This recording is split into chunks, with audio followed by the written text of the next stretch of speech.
Bienvenidos a Cuentos Contados. El cuento de hoy se llama El retrato oval y es de Edgar Allan Poe. El castillo al cual mi criado se había atrevido a entrar por la fuerza antes de permitir que, gravemente herido como estaba, pasara yo la noche al aire libre, era una de esas construcciones en las que se mezclan la lobreguez y la grandeza y que durante largo tiempo se han alzado cejijuntas en los Apeninos, tan ciertas en la realidad como la imaginación de Mrs. Radcliffe. Según toda apariencia, el castillo había sido recién abandonado, aunque temporariamente. Nos instalamos en uno de los aposentos más pequeños y menos suntuosos. Se hallaba en una apartada torre del edificio. Sus decoraciones eran ricas, pero ajadas y viejas. Colgaban tapices de las paredes que engalanaban cantidad y variedad de trofeos heráldicos, así como un número insólitamente grande de vivaces pinturas modernas en marcos con arabescos de oro. Aquellas pinturas, no solamente emplazadas a lo largo de las paredes, sino en diversos nichos que la extraña arquitectura del castillo exigía, despertaron profundamente mi interés. Quizá a causa de mi incipiente delirio, ordené por tanto a Pedro que cerrara las pesadas persianas del aposento, pues era ya de noche, que encendiera las bujías de un alto candelabro situado en la cabecera de mi lecho y que descorriera de par en par las orladas cortinas de terciopelo negro que envolvían la cama.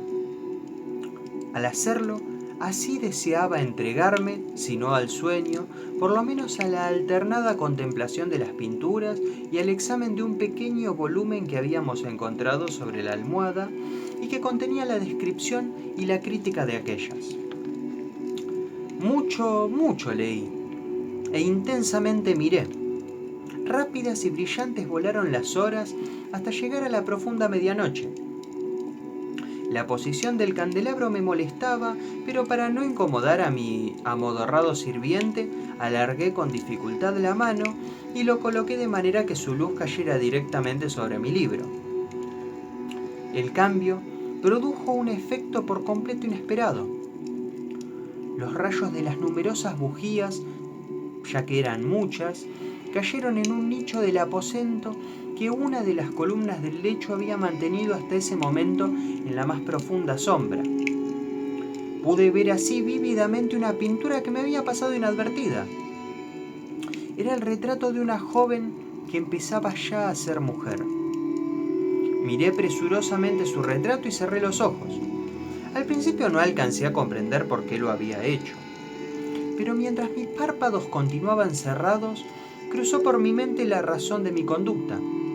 Era un movimiento impulsivo a fin de ganar tiempo para pensar, para asegurarme de que mi visión no me había engañado, para calmar y para someter a mi fantasía antes de que otra contemplación más serena y más segura. Instantes después volví a mirar fijamente la pintura. Ya no podía ni siquiera dudar de que estaba viendo bien, puesto que el primer destello de las bujías sobre aquella tela había disipado la soñolienta modorra que pesaba sobre mis sentidos, devolviéndome al punto de la vigilia. Como ya he dicho, el retrato representaba a una mujer joven. Solo abarcaba la cabeza y los hombros pintados de una manera técnicamente que se denomina vignette y que se parece mucho al estilo de las cabezas favoritas de Sully. Los brazos, el seno y hasta los extremos del radiante cabello se mezclaban imperceptiblemente en la vaga pero profunda sombra que formaba el fondo del retrato. El marco era oval, ricamente dorado y afiligranado en estilo morisco. Como objeto de arte nada podía ser más admirable que aquella pintura. Pero lo que me había emocionado de manera tan súbita y vehementemente no era la ejecución de la obra, ni la inmortal belleza del retrato. Menos aún cabía pensar que mi fantasía, arrancada de su semisueño, hubiera confundido aquella cabeza con la de una persona viviente, ¿no? Inmediatamente vi que las peculiaridades del diseño, de la vignette y del marco tenían que haber repelido semejante idea, impidiendo incluso que persistiera solo un instante.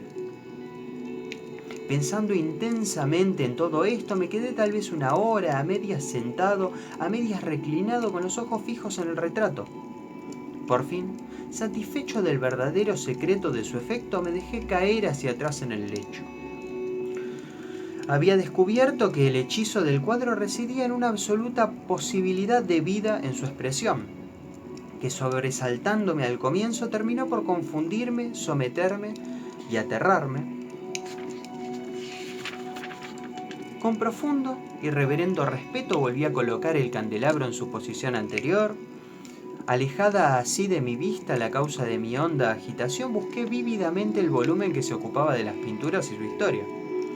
Abriéndolo en el número que designaba el retrato oval, leí en él las vagas y extrañas palabras que siguen. Era una virgen de singular hermosura y tan encantadora como alegre.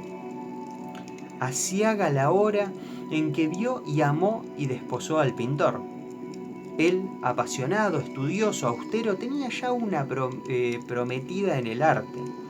Ella, una virgen que sin igual hermosura y tan encantadora como alegre, toda luz y sonrisas y traviesa como un cervatillo, amándolo y mimándolo y odiándolo tan solo al arte, que era su rival, temiendo tan solo la paleta, los pinceles y los restantes enojosos instrumentos que la privaban de la contemplación de su amante. Así, para la dama cosa terrible fue oír hablar al pintor de su deseo de retratarla. Pero era humilde y obediente y durante muchas semanas posó dócilmente en el oscuro y elevado aposento de la torre, donde solo desde lo alto caía la luz sobre la pálida tela.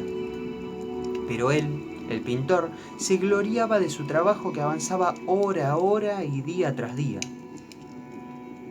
Y era un hombre apasionado, violento y taciturno, que se perdía en sus ensueños, tanto que no quería ver cómo esa luz que entraba lívida en la torre solitaria marchitaba la salud y la vivacidad de su esposa, que se consumía a la vista de todos, salvo de la suya. Mas ella seguía sonriendo, sin exhalar queja alguna, pues veía que el pintor, cuya nombradía era alta, trabajaba con un placer fervoroso y ardiente, bregando noche y día para pintar a aquella que tanto le amaba y que, sin embargo, seguía cada vez más desanimada y más débil. Y en verdad algunos que contemplaban el retrato hablaban en voz baja de su parecido como de una asombrosa maravilla, y una prueba tanto de la excelencia del artista como de su profundo amor por aquella a quien representaba de manera tan insuperable. Pero a la larga, a medida que el trabajo se acercaba a su conclusión, nadie fue admitido ya en la torre, ya que el pintor se había exaltado en el ardor de su trabajo y apenas se apartaba los ojos de la tela, incluso para mirarlo el rostro de su esposa. Y no quería ver que los tintes que esparcía en la tela eran extraídos de las mejillas de aquella mujer sentada a su lado. Y cuando pasaron muchas semanas y poco quedaba por hacer, salvo una pincelada en la boca y un matiz en los ojos, el espíritu de la dama osciló, vacilante como la llama en el tubo de una lámpara. Y entonces la pincelada fue puesta y aplicado el matiz, y durante un momento el pintor quedó en trance frente a la obra cumplida. Pero cuando estaba mirándola, se puso pálido y tembló mientras gritaba: «Ciertamente, esta es la vida misma», y se volvió de improviso para mirar a su amada, que estaba muerta. El retrato oval de Edgar Allan Poe. Si te gustó el relato, no te olvides de dejarme un me gusta, poner un comentario y compartir. Para apoyar al canal y estar al corriente de los próximos cuentos, suscríbete y activa la campanita de notificaciones. Hasta el próximo cuento.